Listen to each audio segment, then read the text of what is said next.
Good evening, everyone, and thanks for joining me today on this Monday. Thanks for starting off your work week with us here at TV6 and for tuning into tonight's episode of Beyond the Ballot. I'm Brady Meyer. Now, before we get into today's interviews, I want to go over some of today's top headlines in politics from DC to the UP, starting in Washington, DC, as we're taking a live look right now at the nation's capital. That's where President Donald Trump held a press briefing earlier today on the ongoing war in Iran. A 45-day ceasefire plan is on the table for Iran and the U.S., but it might not be successful. It's a last-ditch push from mediators working to end the war. A White House official says President Trump has not signed off on the agreement.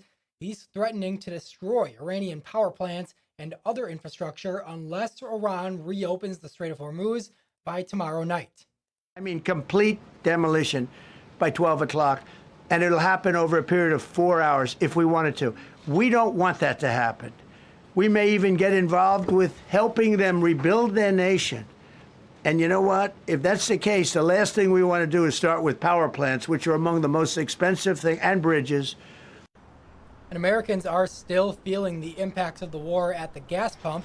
The price of gas hasn't stopped rising since the war began.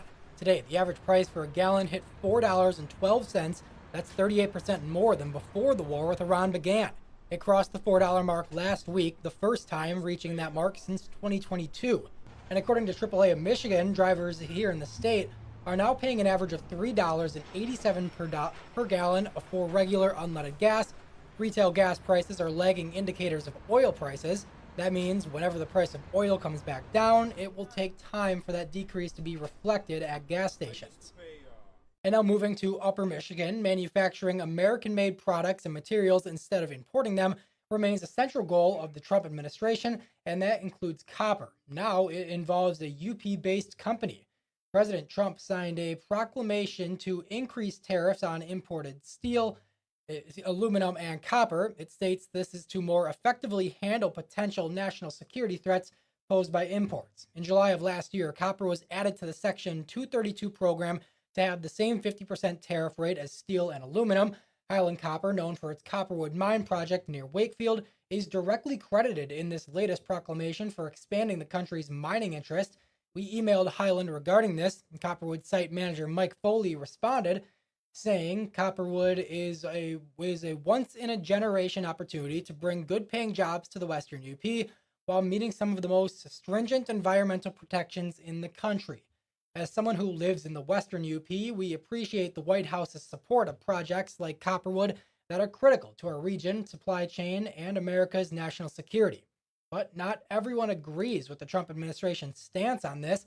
The Protect the Porkies organization continues to speak against the Copperwood project, saying in a statement today, this purely symbolic acknowledgement by the White House is the result of the mining company spending millions on lobbyists in Washington, D.C., and is unrelated to the merits of the project. In this 250th anniversary of the American Revolution, we should reflect that the health and freedom of nature is the source of our own. And now that we've gone over today's headlines, let's shift gears to today's guest. If you watched Beyond the Ballot last week, you would know that we've been catching up with each of the candidates in Michigan's 38th state Senate district race. That district contains almost all of the UP except for parts of the eastern UP. Now, current state senator Ed McBroom is term limited, giving us this field of 5 candidates vying to replace him. Seeking the Republican nomination are Bo LaFave and Dave Preston. Sarah Combency is running as an independent. Kelly Vangenhoven and Chris Mapps are running in the Democratic primary. Last week, I sat down with Kelly Vangenhoven and Bo LaFave. Those episodes are now available on demand on our website. Just find the TV6 Live tab, then scroll down until you see Beyond the Ballot. And that leads us to today. We're keeping the ball rolling with interviews with the candidates in this race. Last week, I talked with Democratic candidate Chris Mapps to discuss his campaign. Take a listen.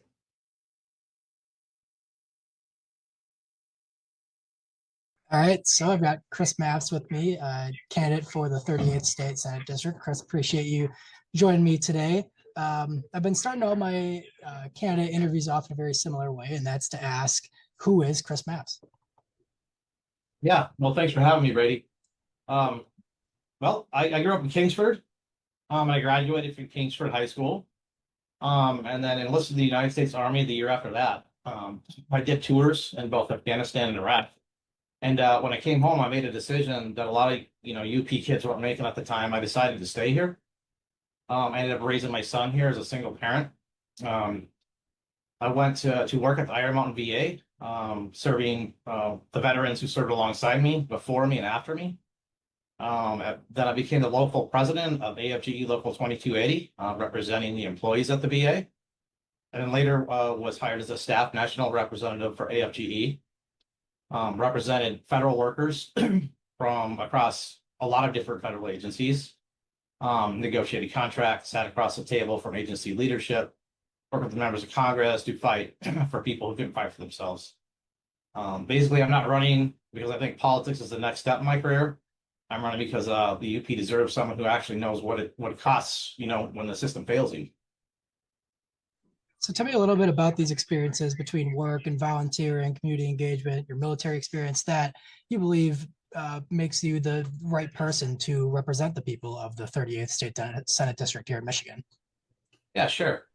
So I spent my whole adult career in public service, service between the military service, public service with as a federal employee, as a labor representative, once again as a local president of AFGE of Local 2280, and then a staff representative for the national.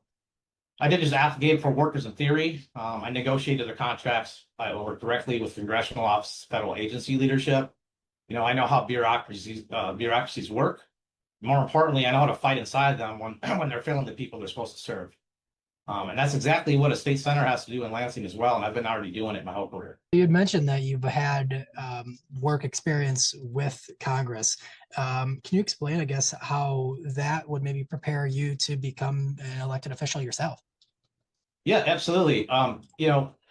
My experiences with Congress is, the non-contractual or statutory address we have available. We'd work with them on, getting solutions. Like right now, because, for example, I'm representing some of the VA locals and their contract has been repudiated by the agency. So we've been working a lot with members of Congress to get things that we couldn't get, that we would normally get done through other processes. And then the other thing is just lobbying, working with them to get bills that are favorable to the working class and labor. Can you just tell me, I guess, a little bit about some of the challenges that you're seeing in VAs in Iron Mountain or really just in general? Yeah, so the biggest thing is just not the workers are not having a voice.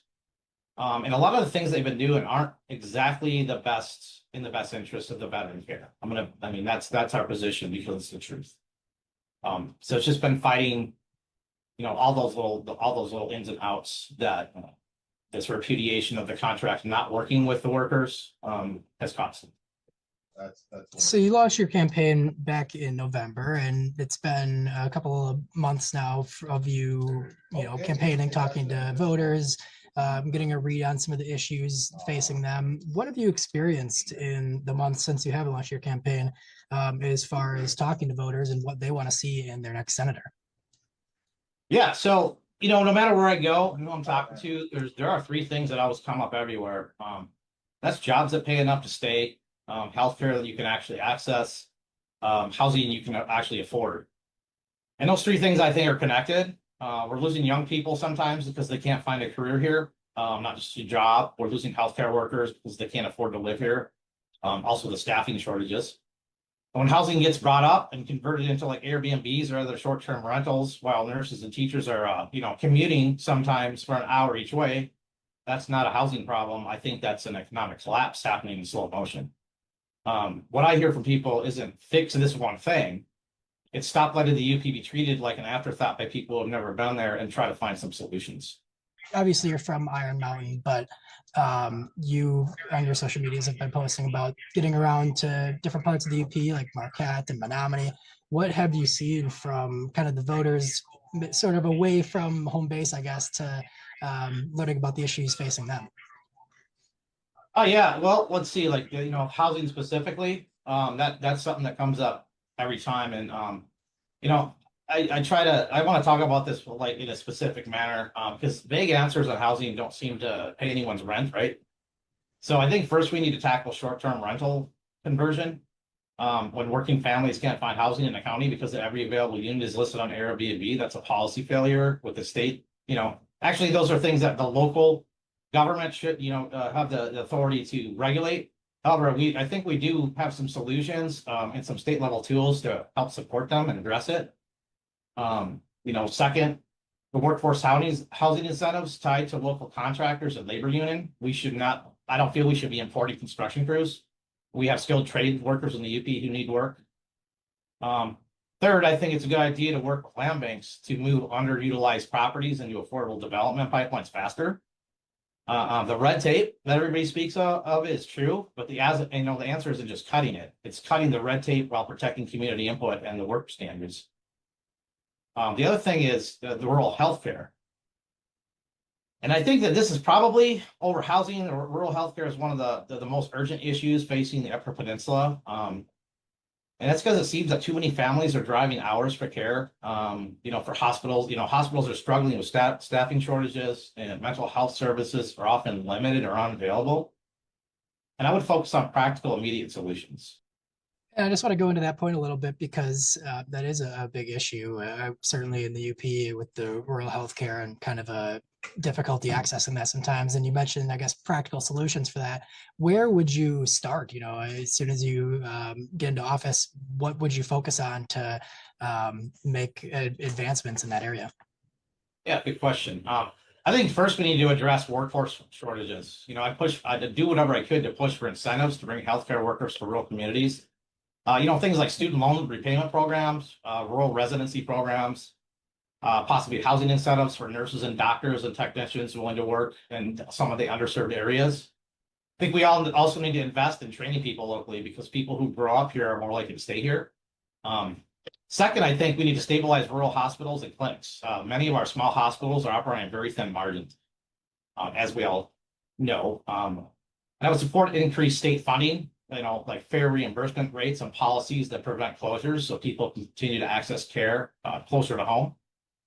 Third, I would say expanding telehealth is critical. Telehealth can help connect rural patients to specialists without forcing them to travel long distances.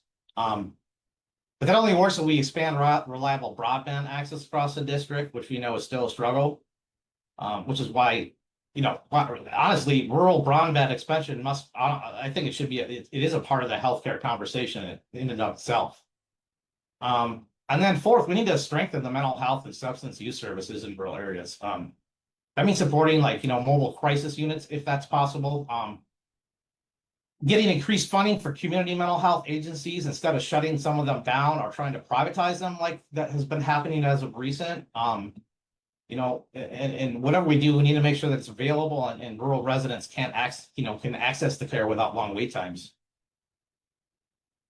That's kind of where I'd start, is definitely those first, 4 line items, if you will. Yeah, and I definitely wanted to talk about broadband access and expanding that. So certainly there's a big piece of that works in telehealth, but even like education and there's a lot of other areas where expanding broadband can do a lot for people in Upper Michigan, and that is something that we at the station have been covering a lot of these different advancements.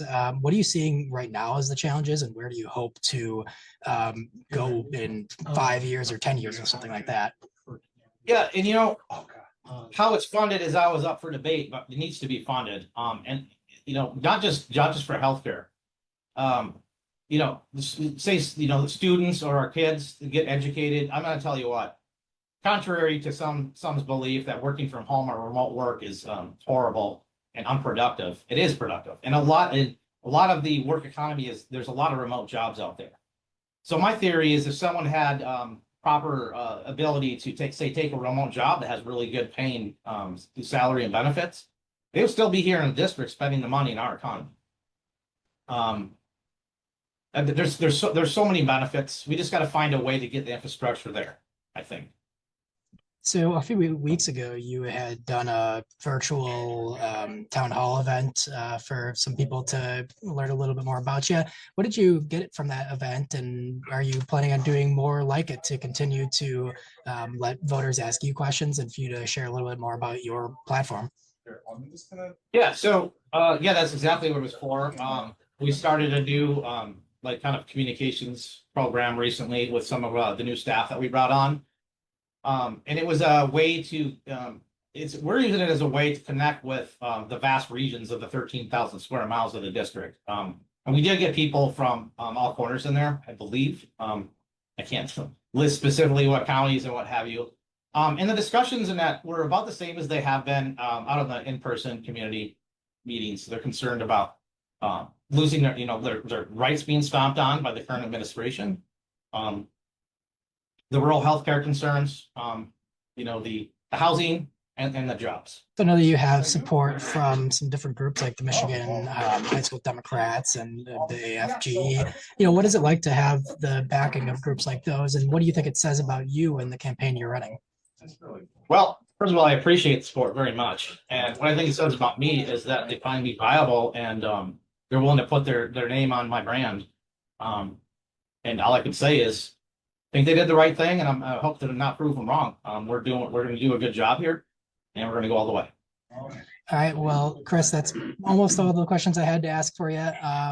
We got about, I think, a little over 4 months before Election Day. So I'm trying to do these interviews early enough to give people plenty of time to, educate themselves and hear what they want to, or hear what they need to know from different candidates. With that in mind, is there anything else you want to share that people keep in mind over the next few months before the primary election? Yeah. Well, there's a lot going on in the world. I'm concerned about all of it. Some of my opponents are all talking about voting for their experience, and I agree that experience matters. But let me tell you what kind of experience I have bringing into this races I fought. I've been fighting for the working people at the bargaining table, not just from the campaign trail. I served this country in uniform and came home to serve veterans at the Iron Mountain PA, like I already said. Raised my son here as a single parent, and I know exactly what it feels like to stretch a paycheck and make hard calls. Like I said, I'm not running to check a box or take the next step. I'm running because the working families of this district, we really need a voice that sounds like theirs. And that's who I feel I am. So that's why I'm here. All right. Well, Chris Mavs, again, candidate for the 38th State Senate District. I appreciate you taking some time to talk to me today. Yeah, absolutely. Thanks for having me. All right. Well, I'd like to thank again Chris Mapps for his time talking with me last week about his campaign. We were originally going to talk a few weeks ago, but as many of you may remember, we had a blizzard in Upper Michigan that impacted those plans. But thank you again to Chris for being flexible and for talking with me and getting that to all of you. Also, a quick note, hello to all of our live stream viewers. I apologize for the technical issues that kept our start a little bit delayed. I know that the first part of this episode did get cut off, but if you go back on our website later on, we will have the episode on demand for all of you to watch in full. So I do hope you take that opportunity to see all of what we had to talk about today, Chris and I. Now, we are going to, again, continue this string of candidate interviews on Wednesday when I bring you my interview with Sarah Kumbensi. That's the same time and place, 8 Eastern, here on Beyond the Ballot. You can catch that on TV6 Plus, our website live stream, YouTube and Facebook pages. Now, in the meantime, as always, my email is on the bottom of your screen right now. I encourage you all to reach out to me with any feedback or suggestions for future episodes. I do take all of what you have to say into consideration to continue making Beyond the Ballot the best show that it could possibly be. For now, though, that's all for tonight's episode of Beyond the Ballot. Appreciate you all for tuning in. Have a great night, and I will see you all again on Wednesday.